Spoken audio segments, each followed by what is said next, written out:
Hi there. Let's see if you need a sleep study for your sleep problems. I'm a real physician and I'm very excited to kind of help you walk through some of these sleep study questionnaire. However, please always remember that because you and I have not met in real physical life, unfortunately, I have to have this disclaimer that this is not medical advice. This is personal self-care.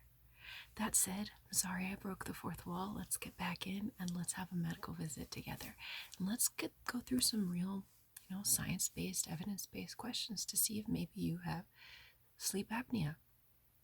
Sleep apnea is one of the big reasons that people have trouble when a lot of tiredness when they wake up, especially in the US because we have a lot of obesity, where your body is literally crushing your pipe and your lungs so you can't sleep at night.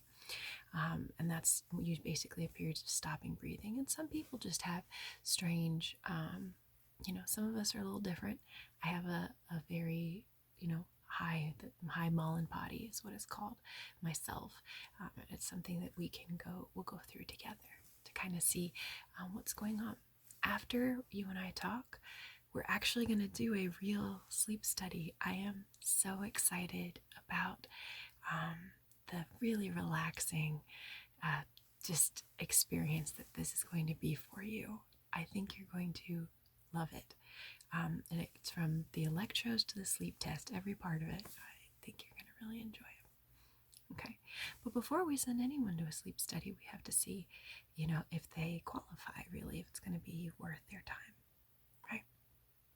So, tell me a little bit about your sleep problems. I see.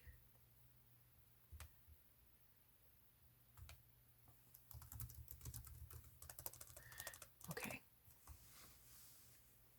Well, let me ask you this. Do you have, has your spouse ever told you stop breathing at night? Okay. All right. And then, are you overly tired during the day?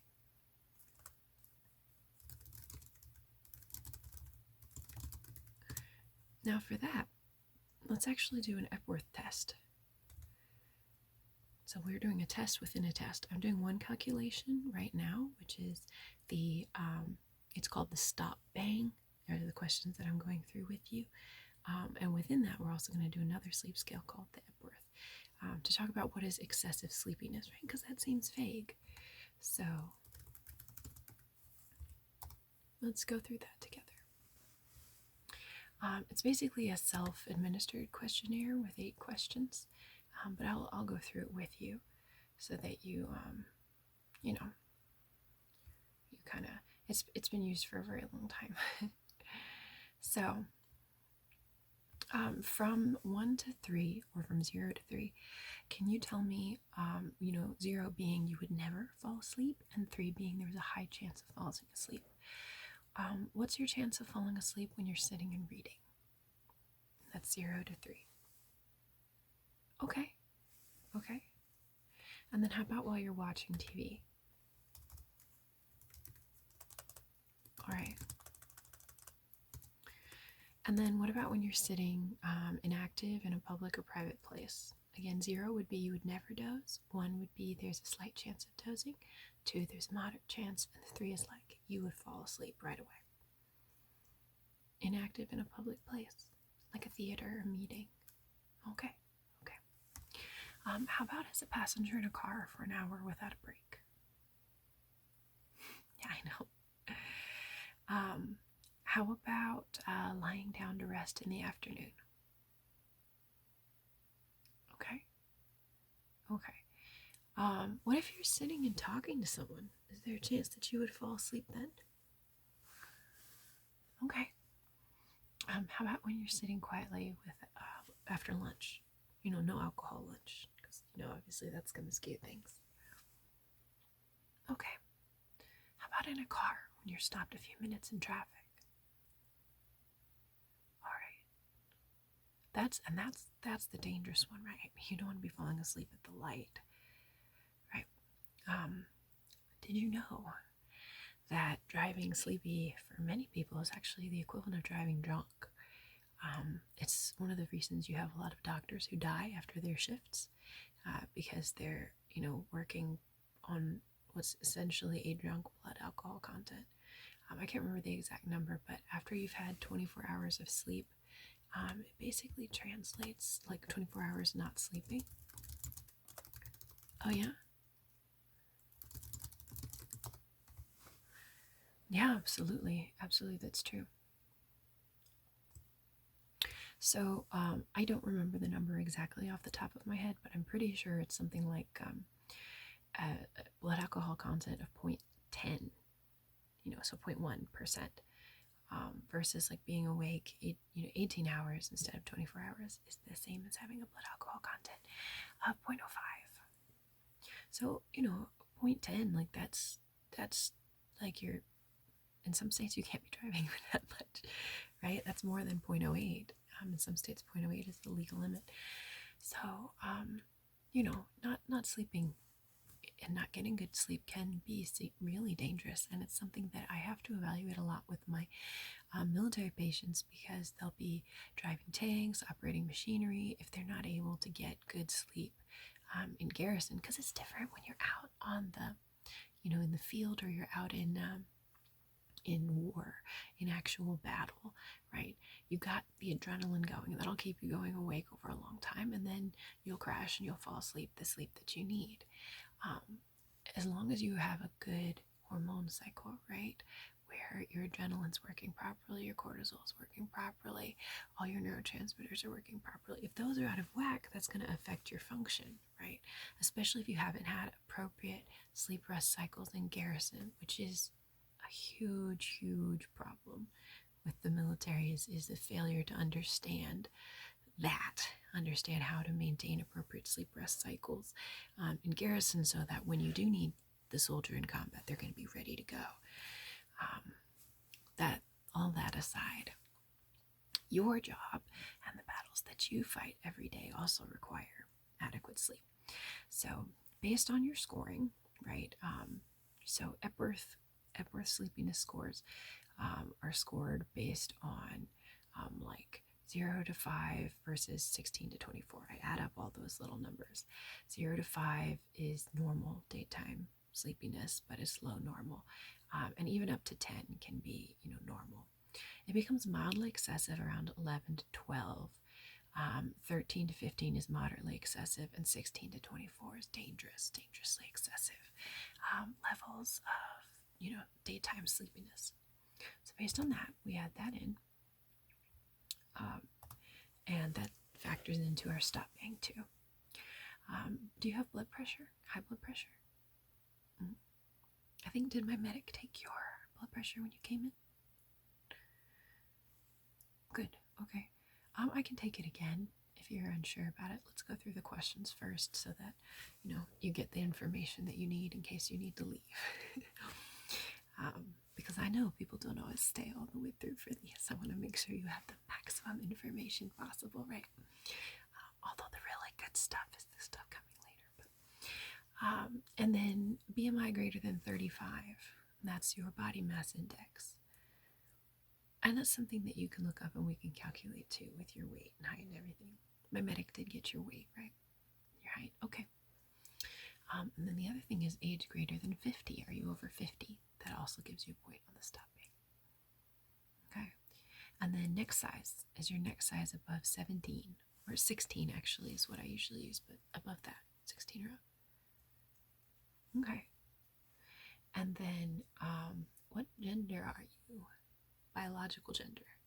Your biological gender is the one that's going to affect whether or not, you get sleep apnea and these kind of things. Okay. So males have a higher chance of sleep apnea problems.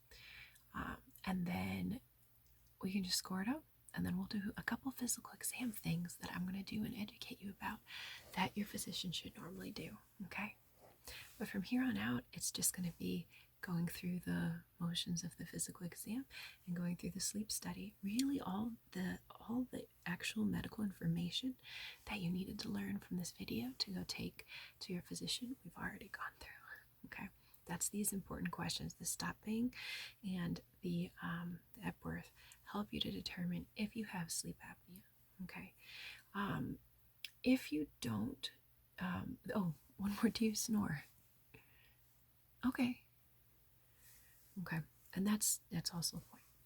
All right, so basically if your score is above 4, you definitely need a sleep study. You might have sleep apnea.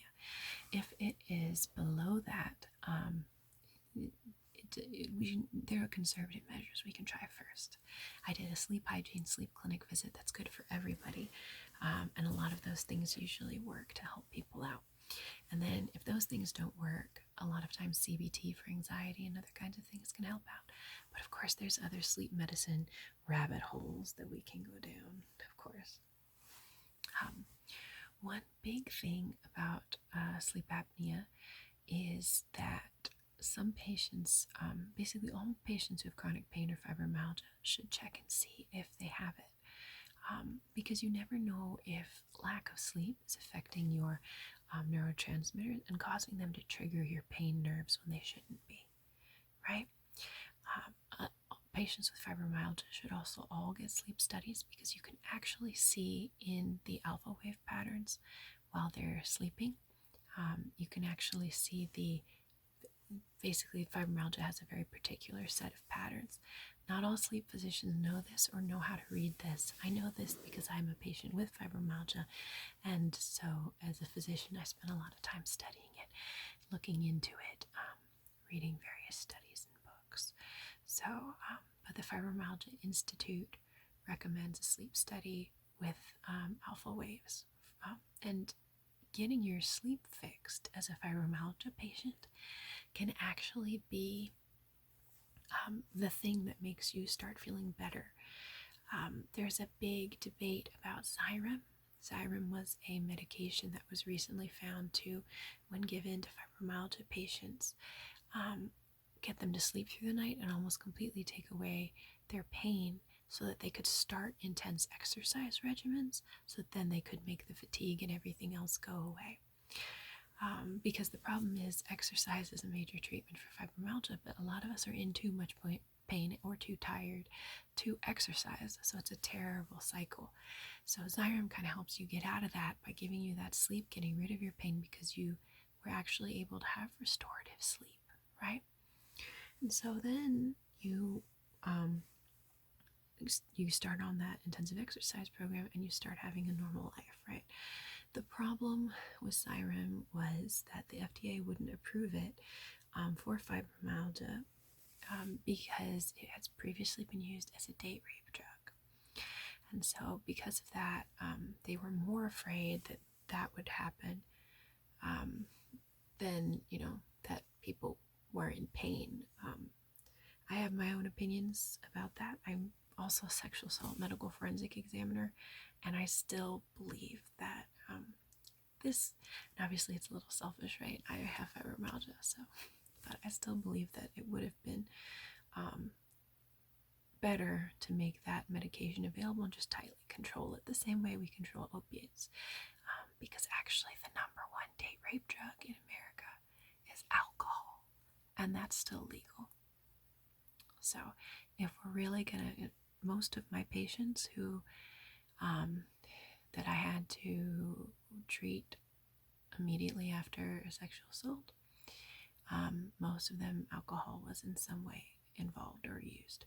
So in my opinion, if we're gonna be like that, then we should make the alcohol go away, not be limiting life-altering medications that could make a really big difference for people, right?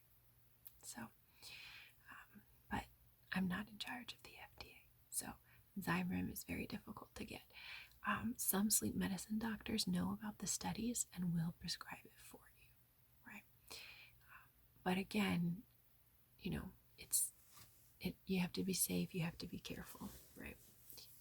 Always watch your drinks, all those kind of rules.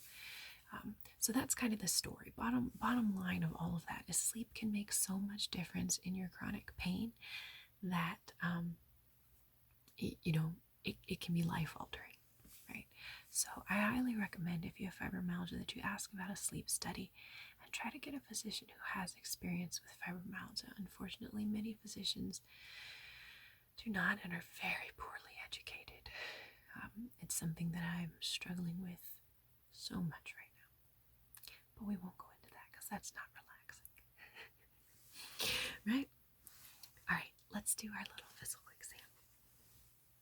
So, always want to listen to the heart rate, because we talked about, the same reason we want to take blood pressure. Sleep apnea can actually increase your blood pressure and be a cause for, why your blood pressure is not getting better even when you're on medication, especially if you are African American. Sleep apnea has a higher tendency to attack those patients. I guess sleep apnea is racist. And it can be a severe cause of worsening hypertension, especially in lower income communities where people don't really have a lot of education about sleep and sleep care and sleep hygiene, or maybe because of shift work schedules don't have the opportunity. It's very, very important, if you're in that situation, that you try to find a way, talk to your doctor, see if there's a way you can get a sleep study. If you met these questionnaires. If you didn't, don't worry about it. I'm gonna go ahead and take your blood pressure too. I trust my medic, but we'll retake it anyway. Okay. All right, let's get this on your right arm here. Of course, I always take it manually. I don't like the machines as much because they're not as accurate, and I like to get an accurate result. That's extremely important to me. Okay, so just put this on your brachial artery. That's the artery that we feel the pulse in babies, by the way. And then we're just going to go ahead and wrap this around your right arm here. Perfect. Oh, you're so thin. I'm going to stick this under here. Okay. Close this valve. Close, close, close. Pump, pump, pump. Pump it all the way up. Watch the dial. And release.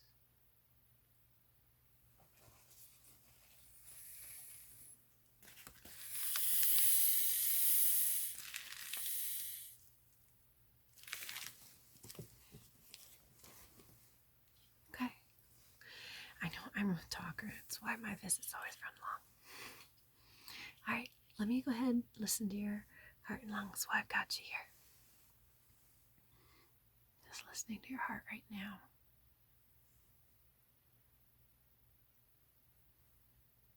Perfect. In each spot. And then I'm going to listen in your back to your lungs. Take a deep breath in. And out. And deep breath in. And out. And here, deep breath in. And out. And again, deep breath in. And out. Okay. Just in the front again, another deep breath. And again, deep breath. And I'm going to listen here at your neck. Actually, I want to hear your throat sounds. Deep breath. And again on this other side, deep breath. And I'm going to listen to your cheeks too, okay? And again. What I'm looking for is some referred sounds. Okay. Alrighty.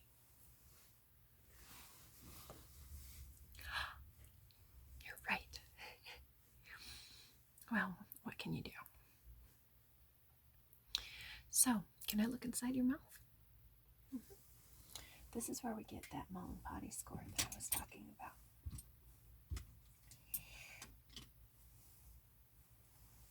Any old light will do. Just go ahead and open your mouth and say ah, like this, ah, I want to see the back of your throat go up. You want to know what I'm looking for? So what I'm looking for is when I look in your mouth, if I can see the black of your throat. So for example, on me, ah, you can see the black. It would still be fairly difficult to intubate me, and that's what the Body score is how hard is it to get something down into the throat. I know, I don't mind. You just have to be professional, that's all. Yep. Well, I'm sorry that that's what she said. That's how it is sometimes. So, let's go ahead and get your sleep study scheduled. We really have everything pretty much sorted. Do you watch the channel Sorted Food on YouTube? It's one of my favorites. This is why I've had people who are like, I don't know if you're a real doctor. I need to look you up. Because I can't believe real doctors can have fun. Because they can't. And because they can't is why doctors go crazy and kill themselves. They have a 70% higher suicide rate. We have a 70% higher suicide rate. So, because they kill off all the fun people. You're not allowed to be fun. They squish it out of you or you die. So, and it's not been squished out of me yet. So, instead I get to have depression. You too, huh? Well, I also have some visits about depression. I really, really hope that you'll take a look at those because there are some very, very good techniques that you can do at home. A lot of people can't afford therapists, so there are affordable options. There are online options too during this time. I'm an affiliate with BetterHelp.com, so you can go to BetterHelp.com/DrJen. So I like that. I like them. But obviously the best therapist is someone that you're comfortable with, that you can meet face to face. So again, I like them, and that's my particular affiliate coupon, so you get 10% off there. Yep. Well, since I'm military, I have one provided for me.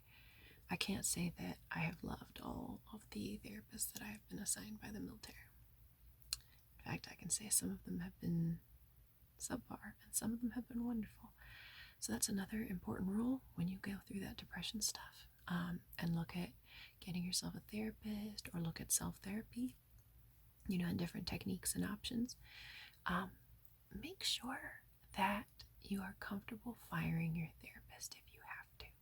If things aren't working, it's no hard feelings. It's just, hey, this is, a bad fit. You and I maybe have some transference, countertransference. You can say those fancy words to mean that, like, they remind you of something that is bad or unpleasant. You don't have to tell them what. You're firing them. But you say those fancy words. You say, hey, I think we might have some transference or countertransference, and it's not your fault. It's just my life experiences, and so I need a different therapist. Just like it's no hard feelings for a survivor to not want a therapist of the same gender that assaulted them, right? Same kind of thing. You say, hey, I get some countertransference from you. And of course, with an online model, that's easy because you can goodbye, go get a different person, right?